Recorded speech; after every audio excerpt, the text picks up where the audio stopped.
Excellent, thank you.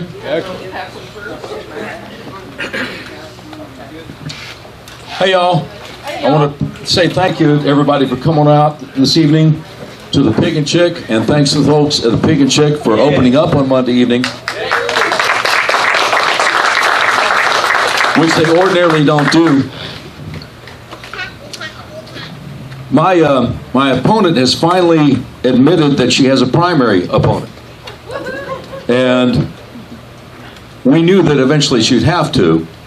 A few days ago on Facebook, she put her field director out there asking for volunteers to go knock on doors.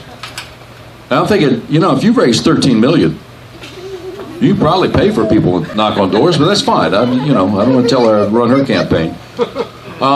We're blessed that we have several hundred people who have been chomping at the bit saying, okay, when can we knock on doors? When can we call people? And my campaign managers are working on the database to make sure all the information is right on there. Because when they got the database recently from the Republican Party of Arkansas, they had me on there. My full name is Francis Seaton Washburn Jr. And according to the database, I'm African American, and I have a phone number that I've never heard of before. So, you know, a couple little kinks that need to work out, you know. Well, when you think about it, we go all the way back to Noah. We're all cousins somehow or another. We're all related, so, you know, who knows? So anyway, we're blessed because everywhere I go, when I tell people, if you elect me governor, I'm going to drastically cut the size and scope of the Arkansas state government to get them off your back and out of your pocket. Thank you very much.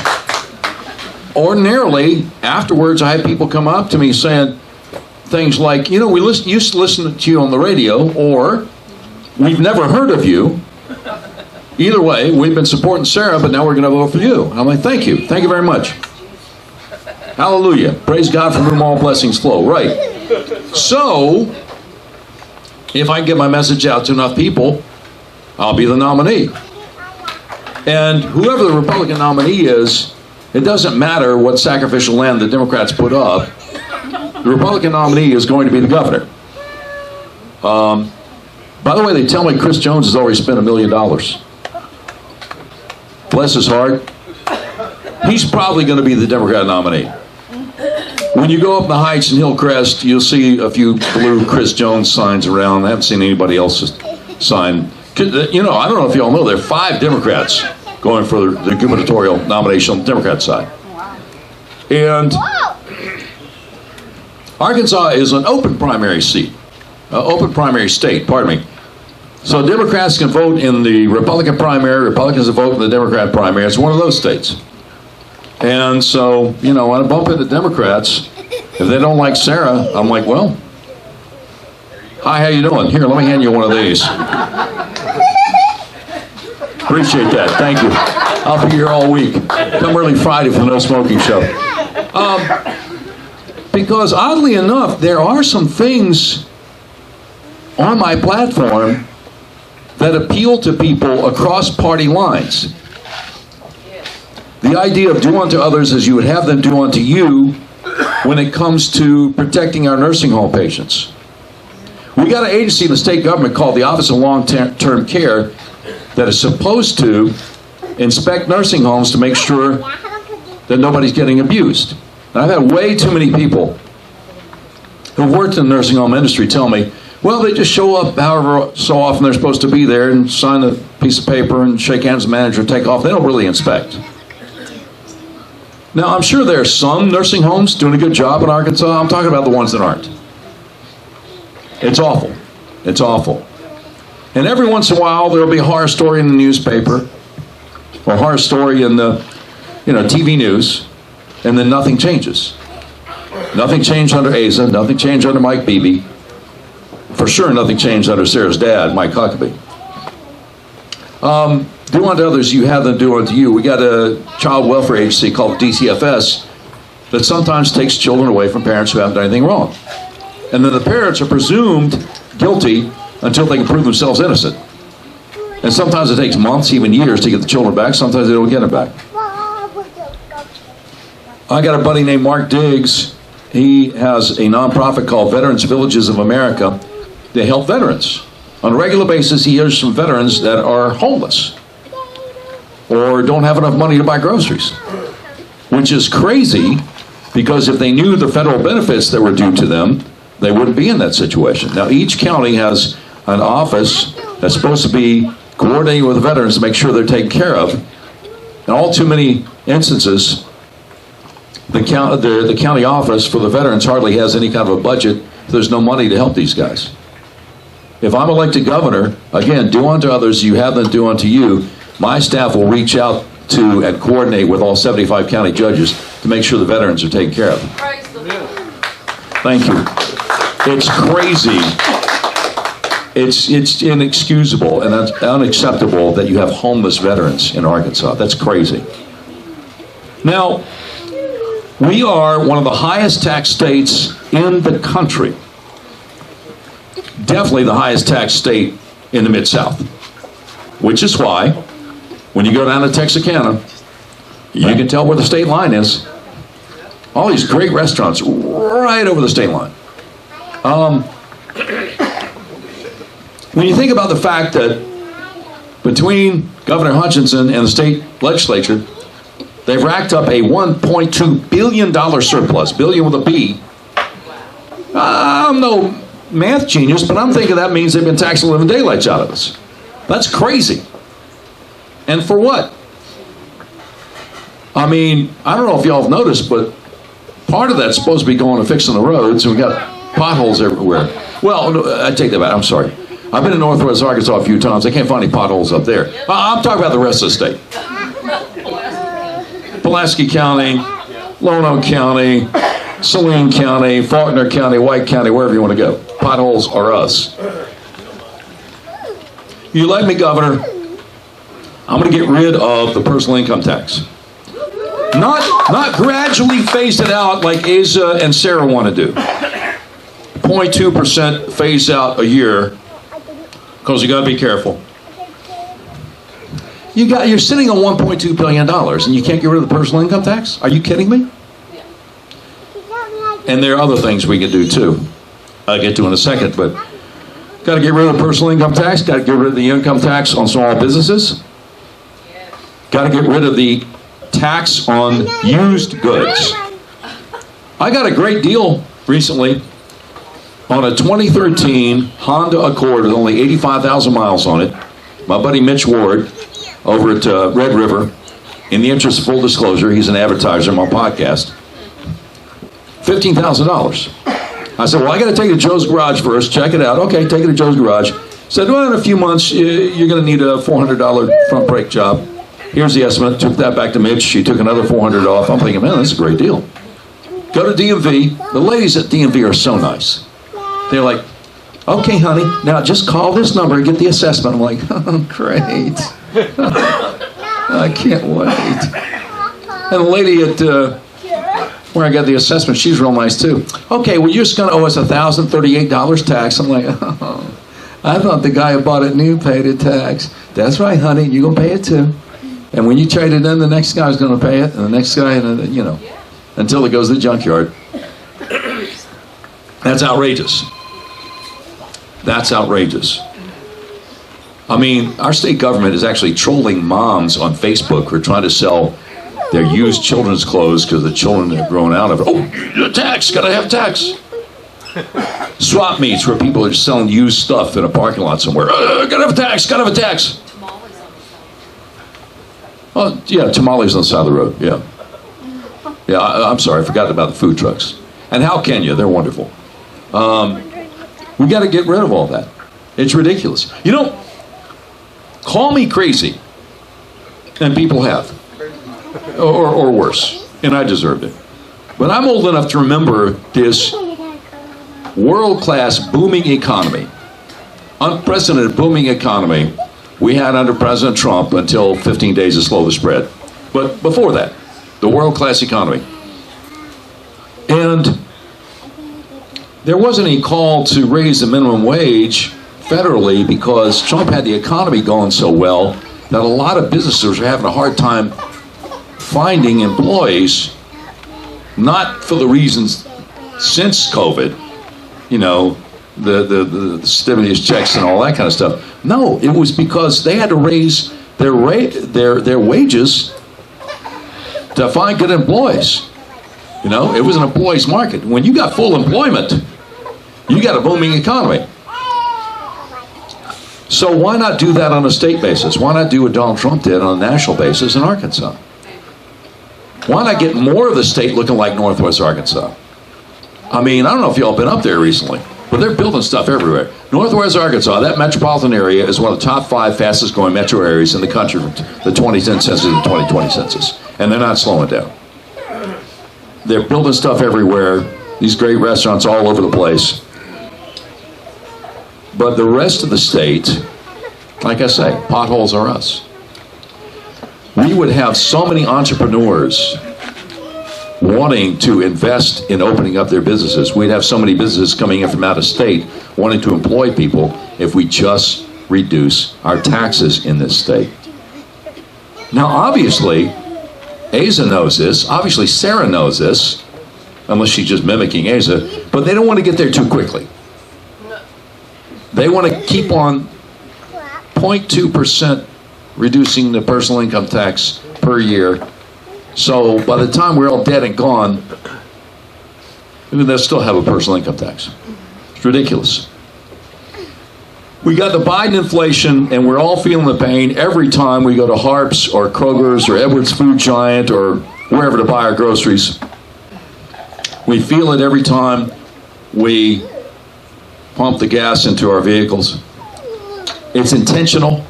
Joe Biden shut down the Keystone XL pipeline day one, January 20th, 21. It's intentional. And then a few months later, started begging our enemies to pump more oil. It's ridiculous. They're punishing us on purpose. Now, I say they because clearly Biden's not running the show. I mean, I don't know who the handlers are. Barack Obama, Susan Rice, Valerie Jarrett, George Soros, Klaus Schwab, World Economic Forum, who said in 2020, by the year 2030, you won't own anything, you won't have any privacy, but you'll be so much happier. Whoever it is, they're doing this on purpose. You can't screw up as many different things as they have screwed up.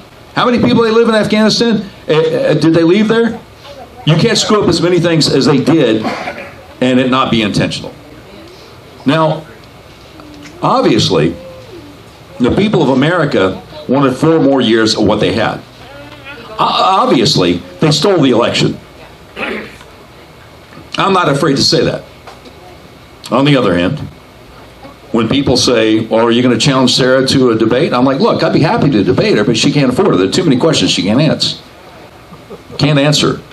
Now, Sarah, do you believe the election was stolen? Well, if she says no, she's going to lose a lot more voters, Republican primary. If she says yes, oh, really? Well, then why did you endorse John Bozeman and French Hill, who say it's ridiculous to say the election was stolen? Oh, and why did you go to Indiana and fundraise with your good buddy Mike Pence just a few months ago, if you believe the election was stolen? Come on, give me a break. There's an old Spanish proverb, show me who you walk with, and I'll show you who you are. Sarah walks with Asa Hutchinson, John Bozeman, French Hill, and Mike Pence. Sarah's the one out there in Birmingham, Alabama, Mar-a-Lago, Austin, Texas, Harrisburg, Pennsylvania, charging $5,000 or $6,000 a plate for people here to speak for 10 minutes. I'm not doing that. I'll go all over the state to talk to folks, whoever will have me. We've been to Mountain Home, Paragould, Rogers, Fayetteville, Texarkana, Mena, Camden, Hot Springs, all over the place. Searcy, Conway. I want to, and I always tell people, I introduce myself and I say, unlike my opponent, I do actually answer questions, which is why I'm here and she's not. So we got 2 different ways of looking at things.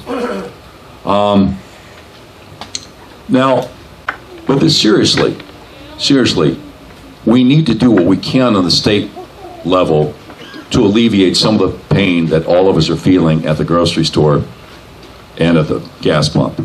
Now, I recently had a member of the legislature tell me, oh, we got rid of the state grocery tax. I've got a receipt at home. I can't remember if it's from Harps or Trader Joe's. It says 2.25% state tax on groceries in the year 2022. So we didn't really get completely rid of the state grocery tax. But we need to. It's outrageous. Food costs enough, especially with everything going up. I went to the Costco recently, and they got some good deals on different things, but I saw 1 pound of lump crab meat, $34.99. And I remember buying it a couple of months earlier, because I'm on this carnivore diet where you eat meat, eggs, and cheese, and trying to find some different things. And it had been like $6 or $7 a couple of months earlier. So, again, it is intentional. And we got to do what we can to push back. Now, one of the things that a governor can do to push back against the overreach of the federal government is remind them about the 10th Amendment, which says that anything that is not specifically spelled out in the U.S. Constitution as the authority of the federal government remains with the states and or the people. So, for instance, there's no constitutional excuse to have a Department of Education. Congressman out of Kentucky, Thomas Massey, recently put forth a bill, one sentence bill. As of December 31st, 2022, the U.S. Department of Education will cease to exist. And he's looking for co-sponsors. I don't think any of our U.S. reps from Arkansas have signed on yet. But, you know, I'll keep a watch on it. But that's the kind of thing. State Senator Gary Stubblefield, a good man, last year was trying to get the Arkansas Sovereignty Act passed.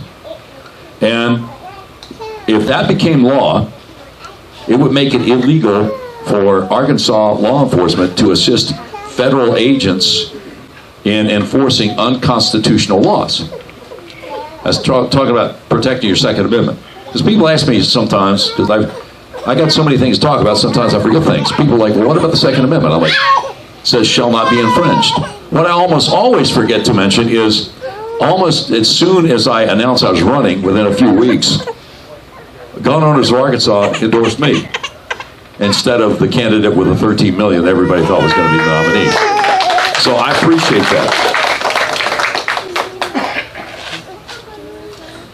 Sorry, that was my Marco Rubio moment there. So, thanks, I'll be here all week. So,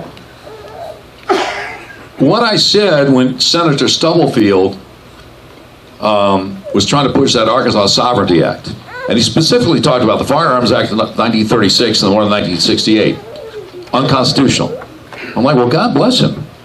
You know, and I was kind of joking at the time. I said, look, I don't know if Senator Stubblefield is a teetotaler or actually imbibes in adult beverages every once in a while, but if he does, and he gets this thing passed and signed into law, he should not be allowed to buy his own beer for the rest of his life in the state of Arkansas. So, thank you.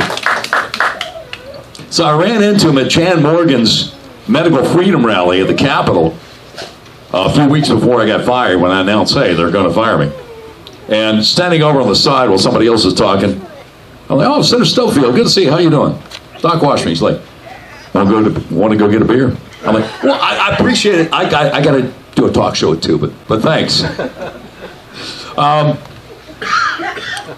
Now, the most important issue, more important than lowering our taxes and trying to alleviate the pain at the pump and the pain at the grocery store, is the fact that it's against the law, murder is against the law, except for unborn babies. That's outrageous.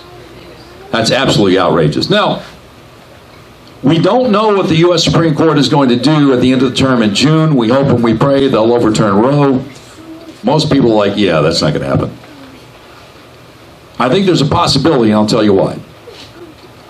Now, all three of Trump's nominees have disappointed us in one area or another, in one ruling or another. Sometimes all three in the same ruling. Like when Texas sued the other states about the election, sued the swing states, and the Constitution says the Supreme Court shall hear a case in which one state is suing another state or states. And 7-2, they said, no, we're not. Yeah, so big disappointment. Only Clarence Thomas and Alito got it right. But the reason I think there's a possibility that in June we may have a 5-4 vote is this. In each of the nomination proceedings, whether for the first one, Gorsuch, the second one, Kavanaugh, or the third one, Amy Coney Barrett, based on the fact that each one of them had either written a dissent on a lower federal court blasting Roe v. Wade, or written an article in a law review journal blasting Roe v. Wade, each one of them had a paper trail being against Roe v. Wade, and liberals were very concerned and very upset about that. So I'm just saying, it's possible that Roe could be overturned in June. We hope and we pray. Given the track record of the Supreme Court, it'd be kind of a surprise, but I'm just trying to put that out there as a possibility. Now, I've been told by people in the state legislature that we have a trigger bill, that if Roe is overturned, then abortion is against the law in the state of Arkansas. But I actually looked at the bill, and if you believe that life actually begins at conception, well, no, not all abortion would be overturned. Because it says in there that any quote-unquote contraception would not be touched by this bill before you could determine whether the mother is actually pregnant using normal medical means. Well, most of us know you got to be about 8 weeks along before you really know one way or the other. So obviously it would not cover RU46, even though I've been told it would, because I've actually read the bill. So anyway, I would be a total pro-life governor. Abortion is murder, and it must be done away with, period, whether Roe is overturned or not. Amen. Thank you. Thank you. Now, I got to talk about being pro-life in a different sense. Governor Hutchinson did a COVID-19 town hall meeting in Siloam Springs, summer of last year. And people were yelling at him, telling him, our loved ones go to the hospital and they won't give them any therapeutics. They won't treat them. And Asa looked shocked. He's like, well, of course they give them therapeutics in the hospital. Isn't that right? Turned to a hospital administrator standing there who said, not presently. And Asa's like, what was that? As if he didn't hear it. Nothing changed.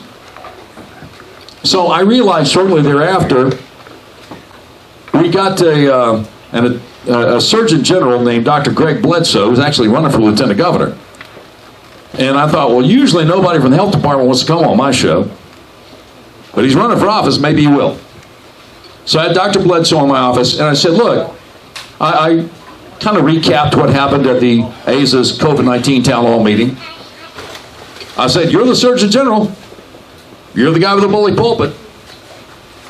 What I didn't know at the time was he's the guy making $173,000 a year being Surgeon General. I don't know what for. But I said, you're the Surgeon General. You got the bully pulpit. Would you please put out a statement urging healthcare facilities and doctors to actually treat people who show up with COVID-19? Now, I didn't mention hydroxychloroquine. I didn't mention ivermectin. I'm just saying, hey, do something, okay? His answer shocked me. He said, well, look, the doctors in Arkansas are really smart and the hospital is doing a great job. I don't think anybody's sitting around waiting to hear from me what to do about COVID. I was shocked. So when you're interviewing somebody and they say something that shocks you, you have to kind of think on your feet real quick, because that's not where I thought it was going. And I said, okay, all right, well, let me try a different tack. You're in charge of the ER in Russellville, right? He said, yeah. Okay, so if somebody shows up symptomatic for COVID, test positive, what's standard operating procedure? What do you do? He said, well, we don't really have a standard operating procedure. It's a case-by-case basis. We leave it up to the doctors. He did say, though, that monoclonal antibodies were really good. And I've heard that they are. He said, if you qualify. That if you qualify part just kind of went right by me. Nobody's perfect. I can't catch everything. A few days later, a nurse told me what you have to do to qualify to get monoclonal antibodies. If you're over 65, you qualify. Or if you're African American, any age, you qualify. Or if you're morbidly obese, any age, you qualify. Or if you have some other kind of underlying comorbidity, you qualify. I said, okay, wait a minute. Let me make sure I understand. So if I'm white, 40, 45 years old, been in the gym all my life, been in great shape, never really been seriously ill, but now I got the COVID, she's like, yeah, you wouldn't qualify. I'm like, wow. Somebody told me recently the reason that most doctors and hospitals are afraid to treat people for COVID is something in the CARES Act, a federal law that got passed back in 2020. And I said, well, that's no excuse. I have a friend who is a family law attorney, and last summer she went to a clinic in Little Rock associated with a large hospital in Little Rock and showed up bad sick, and they said, yeah, you got COVID. Go on home and come back if you feel worse. 3 or 4 days later, her daughter drove her back to the main hospital, and they said, oh, we're sorry, you missed the 3-day window of opportunity for treatment, but we'll go ahead and admit you and put you in a bed. Eventually they put her on a ventilator, and 3 weeks later she's dead. They're killing people in this state. It's called murder. And you see, this is one of the many things I'll talk about and Sarah won't. But there's no excuse for murder. I don't care what's in the CARES Act. That's number one. And number two, there's no statute of limitations on murder. It's outrageous. It's unacceptable.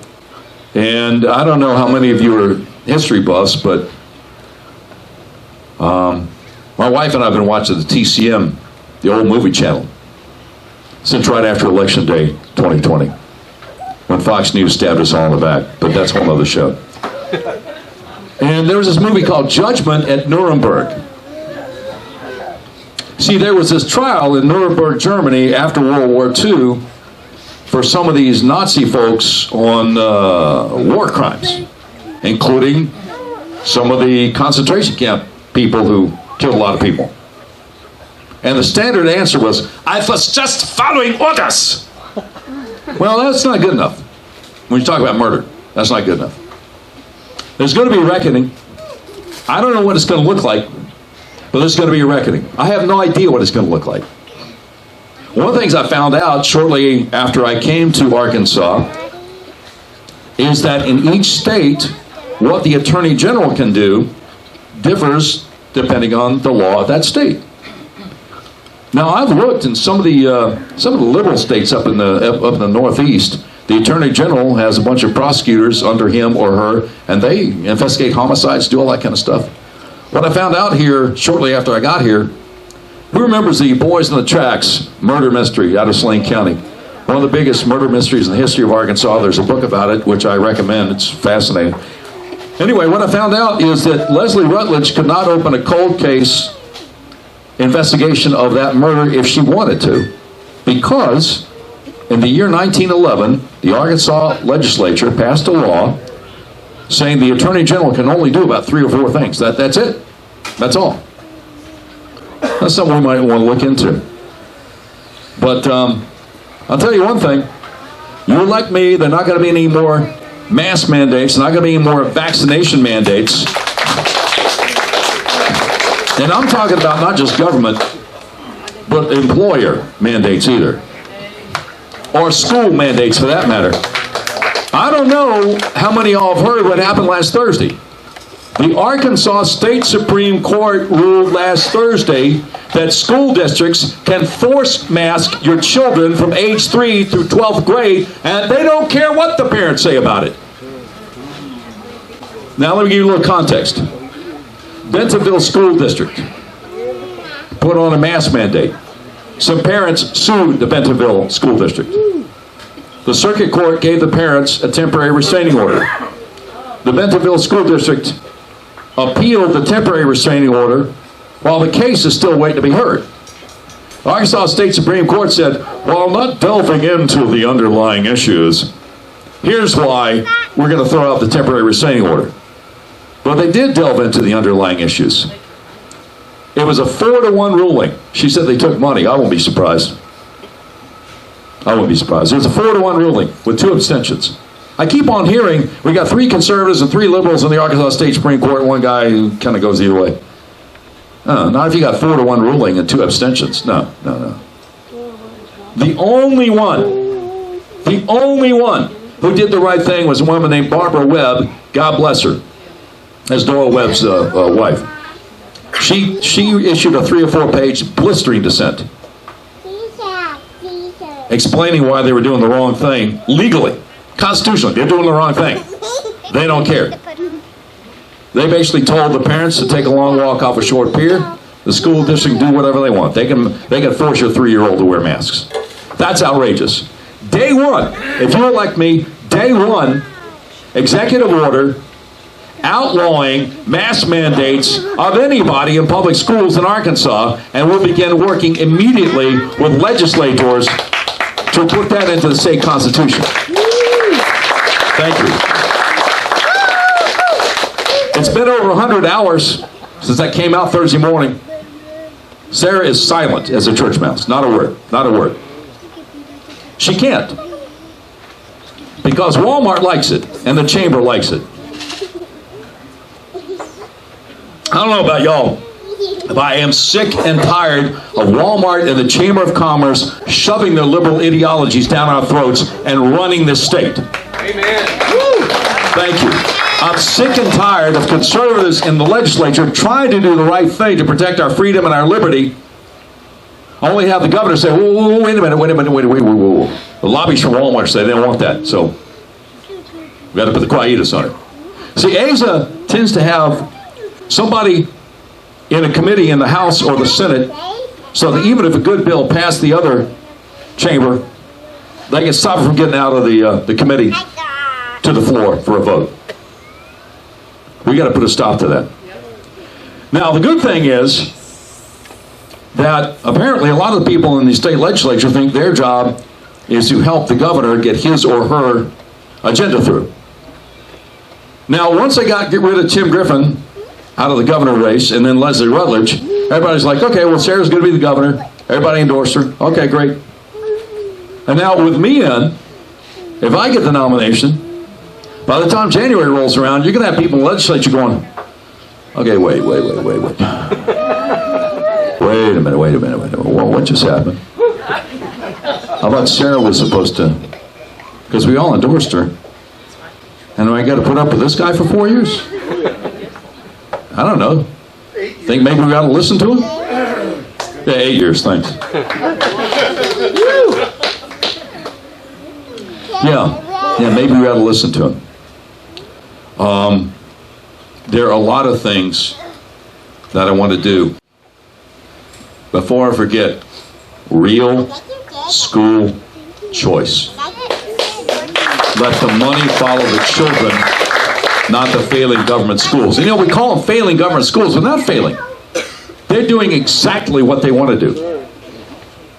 Teaching a 5-year-old and 6-year-old that if he's white, he's awful because somebody did 150, 200 years ago. And if she's black, she's never going to make anything of herself because the white boy is going to keep her from doing it. Critical race theory. It's child abuse. It's racist. It must be outlawed. It must be outlawed. And they call it different names, but... And one of the things I heard about in Jonesboro, this big concern with a lot of parents up in northeast Arkansas, is extremely inappropriate material in the school libraries. It's statewide, that's what I figured. But I heard about a lot up in Jonesboro and in the public libraries. Well, we got to be LGBTQIA plus friendly. So we're going to have these graphic pictures of what these people do for our 5- and 6-year-olds. Now, if somebody showed a 5- or 6-year-old that in a public park, he's going to jail. Why is it okay in school libraries? It's not.